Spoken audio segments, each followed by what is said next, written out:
All right, well, we will go ahead and get things started for this morning. We are coming down to the end of our lesson. It's actually taken us, this will be week number 3 to spend on it, but it's been good. The questions have been good. And so we've finally made it up to the life lessons part of what we can take away from this parable. One of the greatest themes that persist in this parable is the way to deal with evil as it relates to another person. Jesus admonished that we not pull up the weeds, because in the process we may uproot what is good as well. Paul is also mindful of the weaker brother. If a brother is caught in sin, he should be restored gently. Galatians 6, 1 and 2, which here on Sunday morning we'll get to in about a month. It'll be one of the last messages of our Galatians series. The life lessons from this parable come from learning how to deal with wrong without doing damage to the one who is involved with it. Typically there are 2 ways of dealing with people that are behaving as they shouldn't. One is you just clobber them for it. Just take them out, give them a tongue lashing, make them feel horrible. And then the other one is you ignore it. Both are equally detrimental. If there is an issue that needs to be addressed, it needs to be addressed, but it needs to be done in a proper way. Here a few weeks ago, Sunday morning, I had the passage of scripture where Paul takes Peter to task for his inappropriate behavior. And one of the issues that was raised by some of the commentators as they're commenting on it is, why did Paul do it publicly? And the best response that I'd seen to it was, well, Paul did it publicly because Peter's actions were done publicly. It was there for everybody to see. Had they been behind closed doors, I pretty well guaranteed that Paul wouldn't have chewed him out in front of everybody. And we need to be the same way. I remember back in college, you got a building full of guys, you're going to have stuff that happens that shouldn't happen. A building full of girls would be the same way. Had a situation going on in the dorm where it was, hey, this shouldn't be happening. Go to the dean of students and ask for insight. How should this be handled, or do you handle it? I said, no, you handle it, and here's how you handle it. And so you go to that person, not in front of everybody, and you gently confront them. Basically boiled down to, okay, dude, let's stop being stupid. And we all need that from time to time.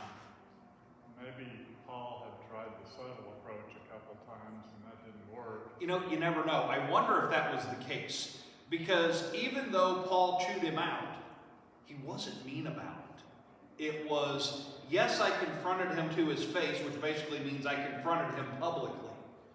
But he wasn't being tyrannical about it. He wasn't being Pharisaic about it. And if anybody would have the propensity to be Pharisaical about anybody, it'd probably be Paul. Since he was one. We also know that Paul was very outspoken and very impulsive. So, Well, Peter specifically, yes. Paul to a certain degree. Peter's always known for sticking his foot in his mouth.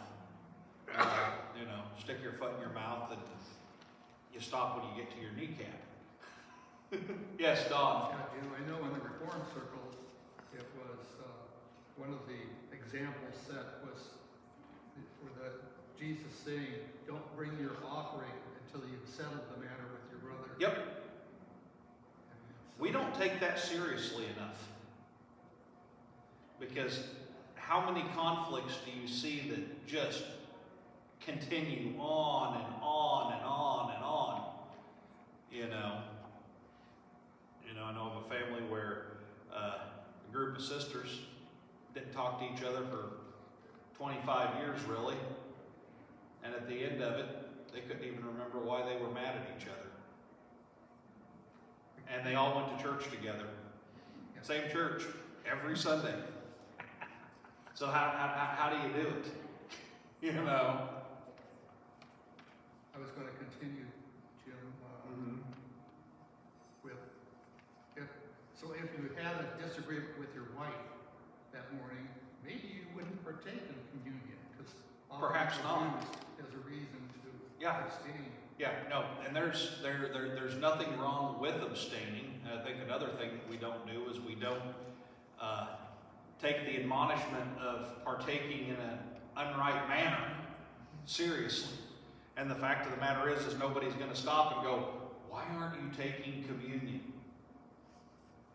I mean, there have been times that I haven't taken it because I knew I wasn't in the right state of mind. You know? And so, yeah, it should come down to our relationships too. You know, is there something wonky going on in your relationships? Well, you really need to address that. Now, addressing it doesn't necessarily mean there's going to be resolution, because you can go to try to address it, that other person blows you off. You've done what you need to do.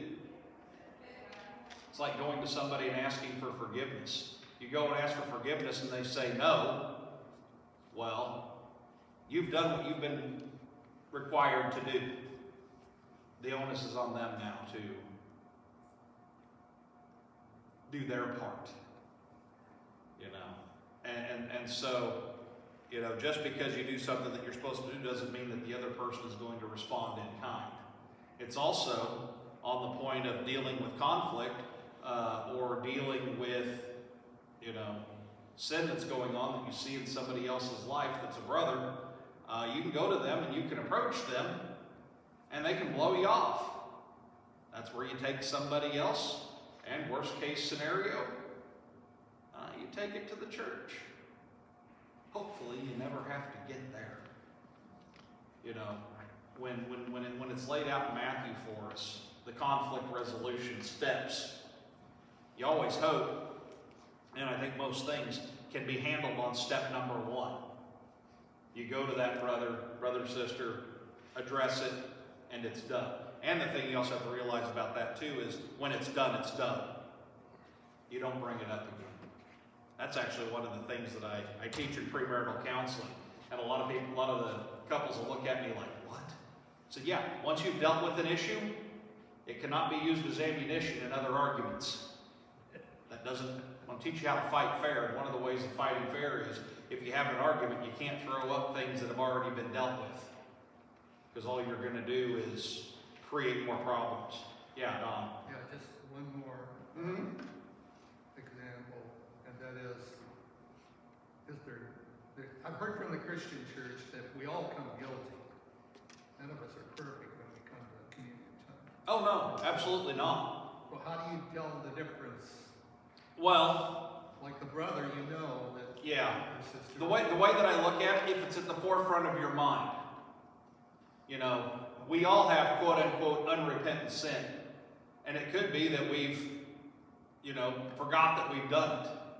You know, life moves on, things move on. And so there's always going to be some level of unrepentant sin.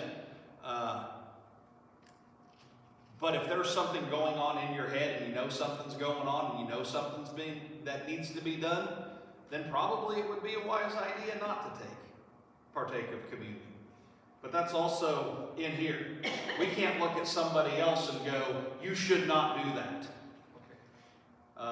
Some churches do. In fact, it was one of the biggest issues of the early Restoration movement that they fought when they were dealing with all of the schisms and sectarianism in the church, was the pastor of a church looking at somebody going, you're not good enough to take communion.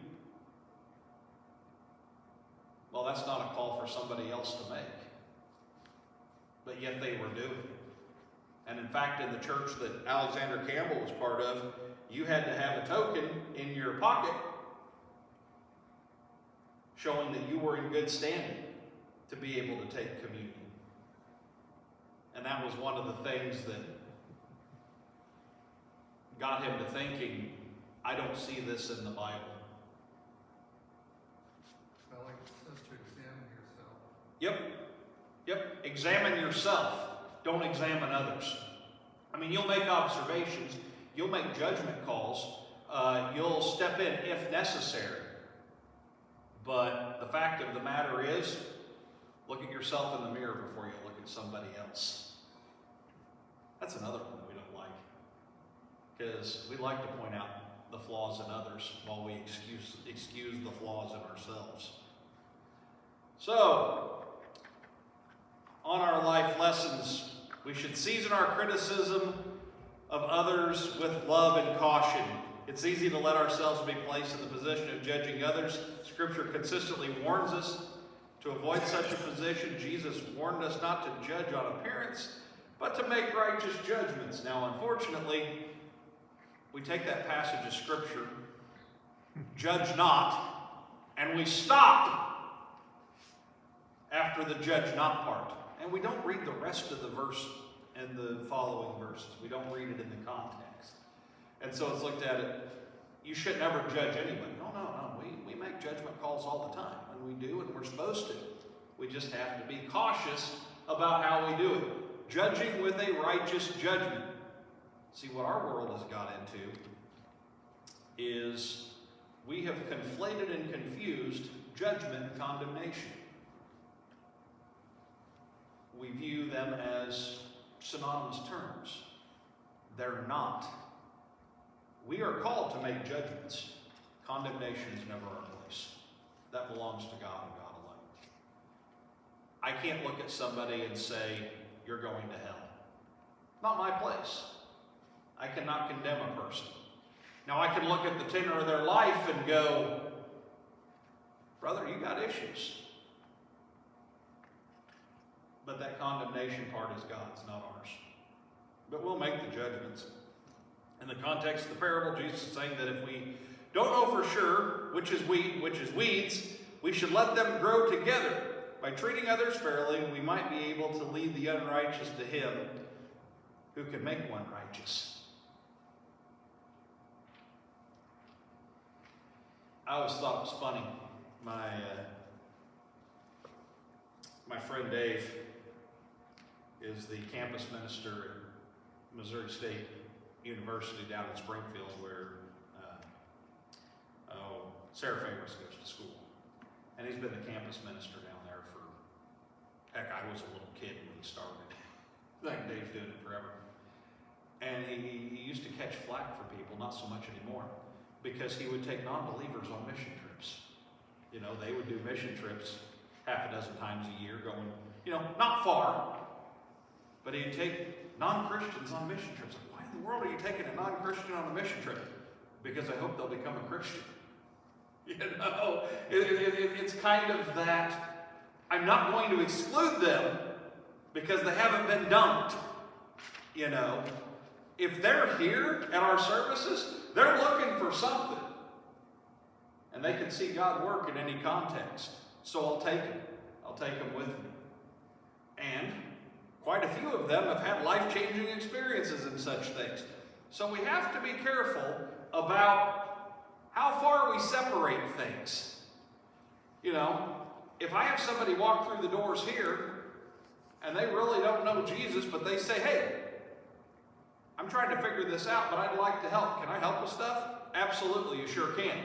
Now, there's certain things I'm not going to let you do right off the bat that are leadership positions.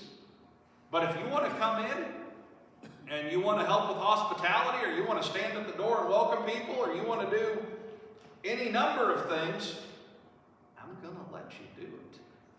Well, it sounds like Ed experienced his that of Galilee, summers, what you've said.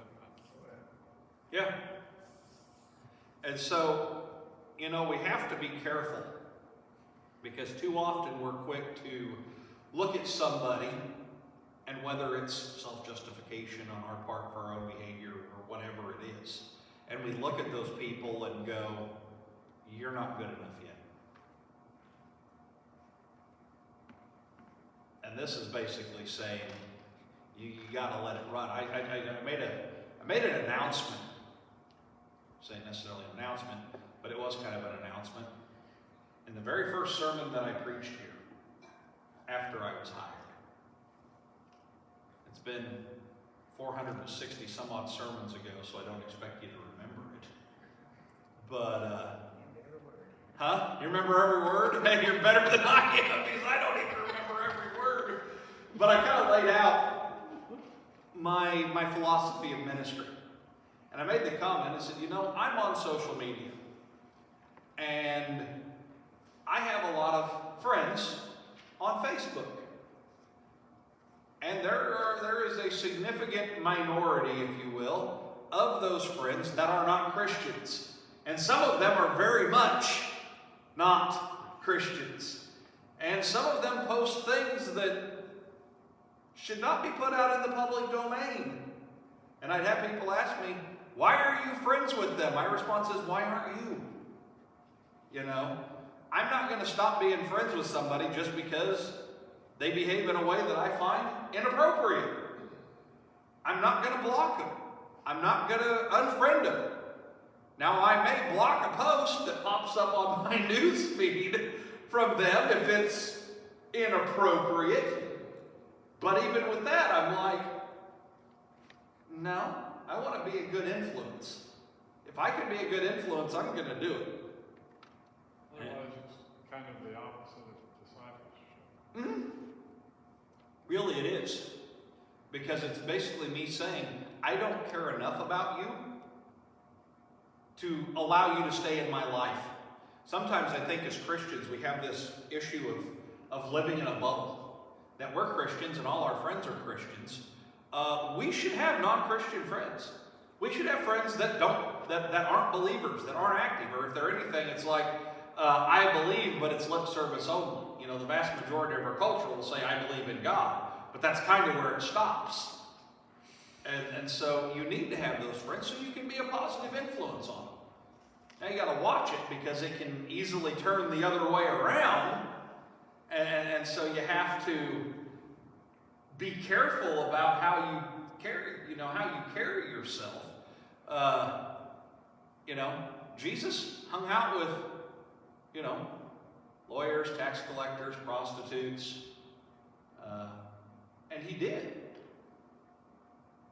But you saw the way the influence rolled. It wasn't that he was influenced by them. They were influenced by him. And what did the Pharisees say about it? Oh man, they ripped him. How in the world can you hang out with such low-class people? It's like, well, part of it is, and I've made this statement several times, I'd rather go to church with people that know they're messed up and sinners in need of grace, rather than with people that think they're Jesus's enforcers. That applies to life too. Because oftentimes, and I hate to say it, we find more acceptance from people that aren't Christians than those that are. And that's a sad commentary on the church. All right, next one. We must learn to cope with a world which is filled with evil.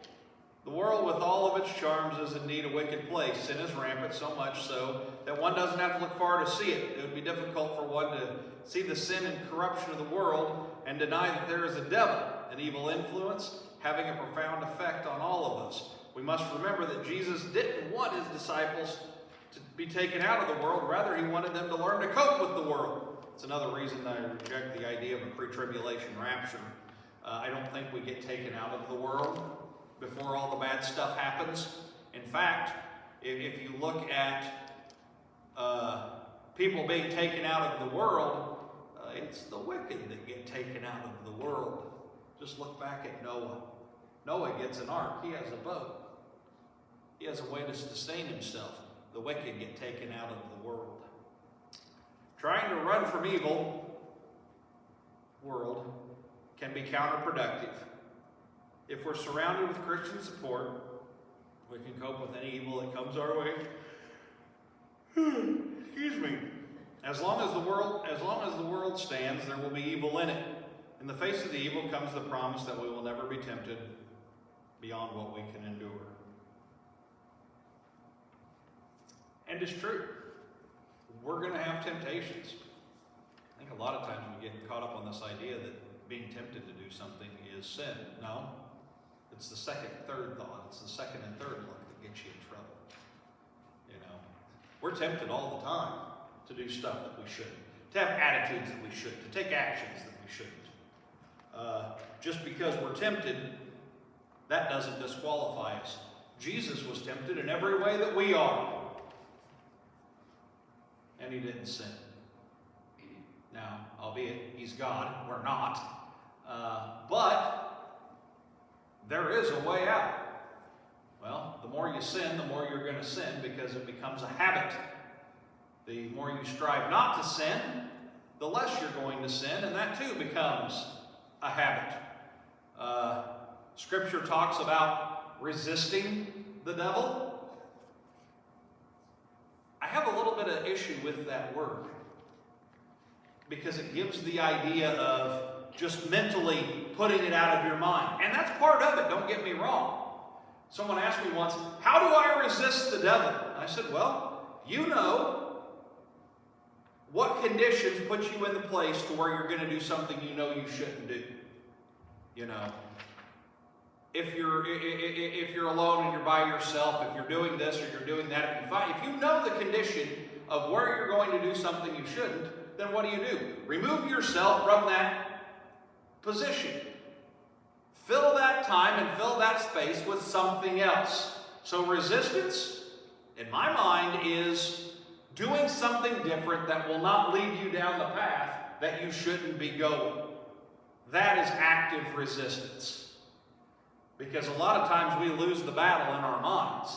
But if we physically remove ourselves from that situation, I even counseled a guy once that he needed to change jobs because his issues were coming from the context that he worked in. And I told him, I said, okay, here's the thing. I know you love your job. I know you're good at what you do, but your job opens the door for you to do things that you shouldn't, and you are destroying your marriage. You may need to change jobs. You may need to go do something else to fill that time and fill that space with some other way to earn money. Well, it wasn't easy to say that, but it needed to be said. The Bible says there's a way out, but I don't think a lot of people look for it. Well, they don't. They want it just handed to them. They don't want to search. Sometimes you've got to search for it. The way out isn't always just, here you go. Sometimes it's, okay, I'm struggling with this. How do I get around it? How do I move beyond it? And in our consumer-obsessed culture, we just want the easy fix. And sometimes that fix is not easy. Sometimes that fix is you're hitting rock bottom, and it's, you're looking up and seeing bedrock. But sometimes that's what it takes to get you to where you need to be on that. Anybody else? I don't understand. I've never understood why monasteries and nunneries and stuff, they cloister themselves away from the world as to show how devoted they are to God. To me, that's not being devoted to God. That's just trying to stay away from any temptation. Yeah. Okay. So the question for those that are watching online, dealing with people that separate themselves from the world. The monks and the nuns and the convents and stuff like that. I'm a student of history. I love history. Those convents and nunneries and stuff like that, they were just as evil and debauched as any other place on earth. They tried to separate themselves from the world, and maybe there were some that succeeded, but some of the biggest issues that the Reformers had with the Catholic Church was priests behaving badly and nuns behaving badly. Why? Because if you're in anywhere near contact with each other, and you are not allowed to get married, you're not allowed to live life as humans are designed by God to live, bad things are going to happen. And even beyond the sexual stuff, the greed is there, and any issue, doesn't matter how big your wall is, you're still going to have issues. The only way that you can get away from it, I don't even think you can get away from it, is the whole ascetic lifestyle of going off and living by yourself as a hermit and depriving yourself of any human contact. Even that won't make sin go away. You're not serving God. Well, no. Some people would say, well, I'm doing this to serve God. Well, no, because you can't be the hands and feet of Jesus if you refuse to get your hands dirty. I loved what C.S. Lewis said years ago was, if you want to reach the world for Jesus, you're going to have to sit in the smoking section.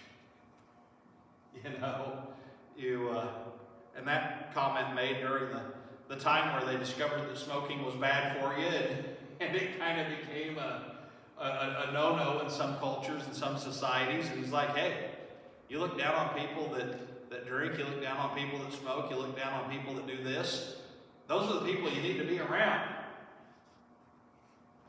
Because if they don't have a positive influence, then how are they ever going to hear the truth? How are they ever going to have the opportunity to respond to the truth? I mean, I've several times in my life had friends that chastised me because of who I was hanging out with. And I'm like, you don't get it, do you? I'm not hanging out with them because I want to be like them. I'm hanging out with them because I want them to be like Jesus.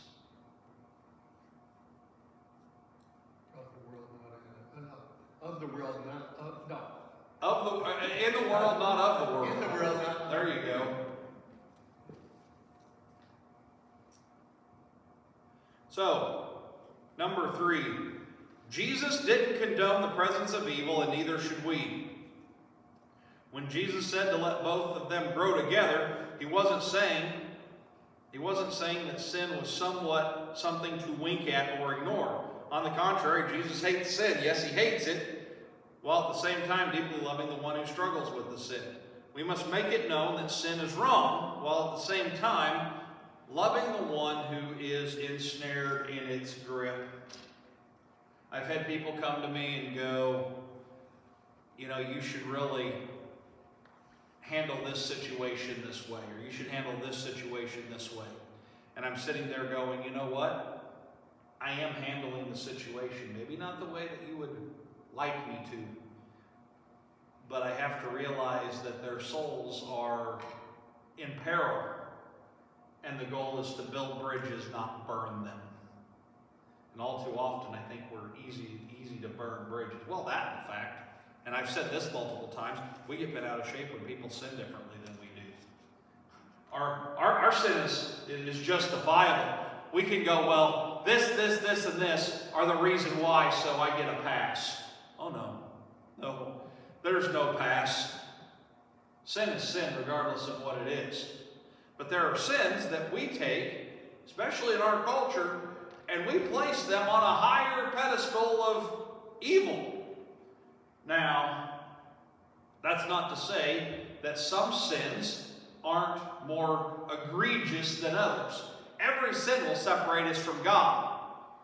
The consequences are going to be different.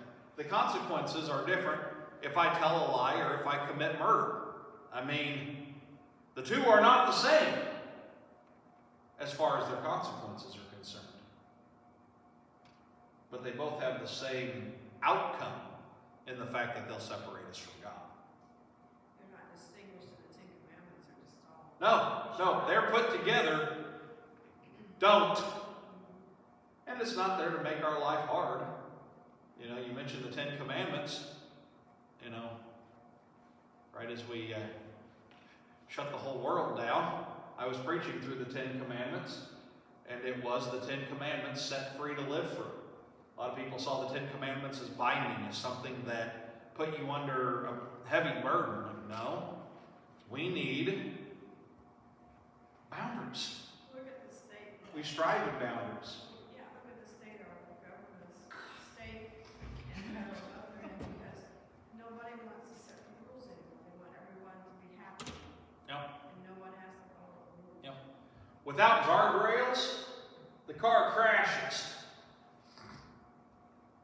And we're seeing it. We are seeing it in spades right now. Just when you think the world couldn't get any dumber.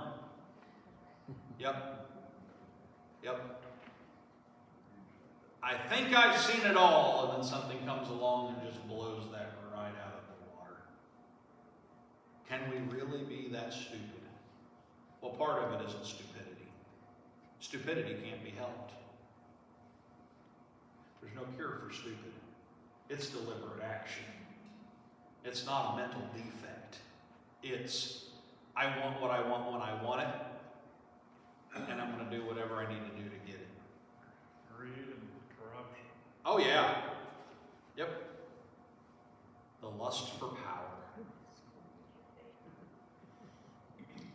Okay, so the last one on here. Often good plants can be damaged if we deal incorrectly with bad ones. Collateral damage. If you've been around the church for longer than about 5 minutes, you discover that the church is made up of imperfect people. And that Christians will sometimes do very unchristian things to us and to those that we care about. A lot of times the reason people give for not being part of a faith community, the church hurt me. Or the church hurt somebody that I care about. Collateral damage, because in a lot of situations, you getting hurt or somebody else getting hurt that you care about comes as fallout from doing what you think is right, even if it's wrong, because a lot of times we can be so myopic in what we think that it drives us to do something we don't realize we're driving other people away from it. Because we can be right, we can be factually correct, and we can be absolutely wrong.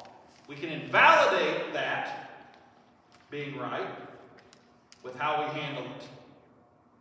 Yes, you are right in this situation, but you have completely invalidated that by the way that you handled it. I think preachers' kids, we lose a lot of them because they Yeah. see what the church did. That is one of my biggest fears.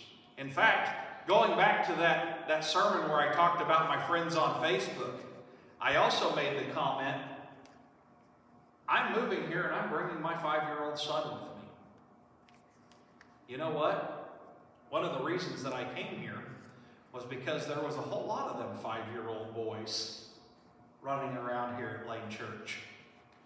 I wanted him to have boys to grow up with, to be friends with, to do stuff with. And it was, this is going to be a great place to raise my kid.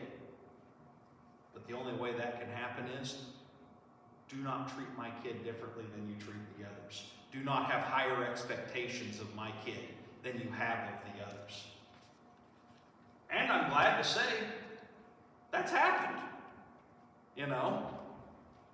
All of them do stuff they're not supposed to do from time to time, and you want to smack them upside the head. But I haven't seen unrealistic expectations. I put it this way, I grew up in the church, you know, multi-generation of preachers in my family. I've seen the best of the church and I've seen the worst of the church.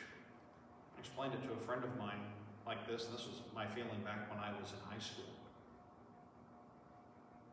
Having seen my dad attacked on multiple occasions for stuff, seeing him fired from a church that he started simply because the management team thought they were losing control. I loved the church for what it was supposed to be, and I hated the church for what it was. And that was the true story of it. experiences with the church where it's like, dude, I didn't sign up for this. And I think at times we've either experienced it ourselves or we have had somebody we're super close to experience it. Where there are days where the prayer is, "Dear God, save me from your people." Or, "With friends like you, who needs enemies?" And you hate to say it, but sometimes that's true. Now, I think we're blessed here in our little church here in the middle of the Illinois cornfield or soybean field, depending on what the rotation is. Because we are an accepting bunch. We are a loving bunch. I haven't really had in the now more than 10 years that I've been here any major situations where I've prayed, "Dear God, save me from your people." Well, there have been a few, because we're imperfect people and we're going to do stuff that we shouldn't do, and we're going to rub each other the wrong way. We're going to sin. But we're also going to do life together, and we're going to strive to get over ourselves. Heck, half the time, the biggest issue is just getting over ourselves.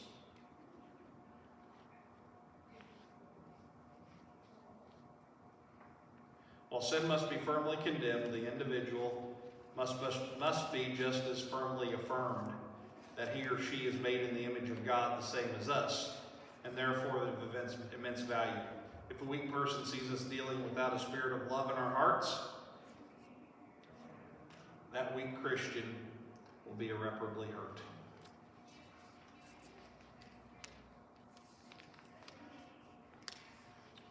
Tolerance is a big word in our culture. But if you look at the dictionary definition of tolerance, it's changed in the last 50 years, but really in the last decade. See, tolerance used to be allowing another person to be wrong and not holding it against them. I'm still going to love you. I'm still going to care for you, even though I disagree with what you are doing, even though I believe and I know that what you are doing is not good for you. That was tolerance. Today, tolerance is not only are you to accept what I do, not only are you to embrace it, you are to celebrate it. And if you don't, you are a bigot. You can add whatever word, Something with an IST on the end of it. Yeah, yep. Although, I don't even know what most of those mean. well, actually, they don't mean anything anymore. Said the word racist. Racist has become a term that has absolutely, completely, 100% lost its meaning. It carries no value. Why? I'll take my dad's position on it. If everything is something, nothing is that something. If everything is racist, then nothing is racist. Because you can't differentiate truth from reality because it's all become about how I feel. Same thing with tolerance. Tolerance is now a term that is worthless because we don't know what it means. We have forgotten what tolerance means. Those that speak that others are intolerant for something. Yeah. I mean, they're quick Yep. to hear somebody else for something that they're doing too. It's Yeah. Well, give or take. we look at it. Those that consider themselves to be liberal, it used to be a dirty word, used to consider themselves to be liberal, are now the most illiberal people on the planet. You can't say that. You can't think that. The thought police are out there. Can't do this, can't do that, shouldn't do this, shouldn't do that. It's like, man, you're screaming for tolerance, but you're a really intolerant person. Well, that's because in their minds, you're evil. And that's how they justify it. See, it used to be, if you disagreed with somebody, you disagreed with them and you tried to find common ground. Today is, if you disagree with somebody, that means they're a bad person. That you're an evil person. And so you have gone from attacking ideas to attacking people. Still occasionally I'll go back and pull up videos on YouTube of Bishop Fulton Sheen. He's from Peoria. I'm not Catholic, but his TV show, he designed it to have a broad appeal. He wasn't just teaching Catholic theology, though that did make its way in there from time to time. He was talking about the realities of life and the realities of living life together. And one of his statements dealt with tolerance. Tolerance, always for the person, never for the concept. Intolerance, always for the concept, never for the person. We've skewed those lines greatly today. And our culture is falling apart because of it. Anybody else? Got about a minute and a half left. This is just a little off. Uh-huh. I didn't quite catch them all news stories from when I was home. I see my Facebook. They were talking about in New York, Buffalo, New York. Yeah. The Bills were playing in England today, I guess. Yeah. So they're broadcasting it. So the local churches got together and said, well, nobody's going to be at church, so we're going to go to the bars, we're going to the sports bars and stuff. So Yeah. that's what they were doing this morning. And I thought, how are they going to be condemned over this action that they've chosen to do? Oh, they will. They will. There'll be people that'll be very vocal about. Well, They part- are. Well, and part of it is, and I've talked about it in here, what is cultural and what is scriptural? There are things in our culture that we may not do, we may not embrace, doesn't necessarily make them wrong. You know, one of my heroes in ministry and in life was Ben Merritt. You know, minister at Harvester Christian Church there in St. Charles for years. And I have never met a man more committed to people, to God's people, and to preaching the gospel. And one of his comments was, and I've taken it to heart, I am willing to tolerate things that I don't like in order to win people. I may not like it, but I can't call it wrong because Scripture doesn't call it wrong. I know a group of guys, I don't think they meet anymore, but they did for a long time. Met in the back room of a sports bar and had Bible study. Invited their friends that weren't Christians. Now, if you're not a Christian, where are you more likely to show up at? The bar or the church building? You know, the church is confined to a building. Any church that can, any church that confines itself to a church building will die. We're not, society has made it Yep. Anybody else? All right, we'll call it good. Let everybody in, and we'll start with the next one next week.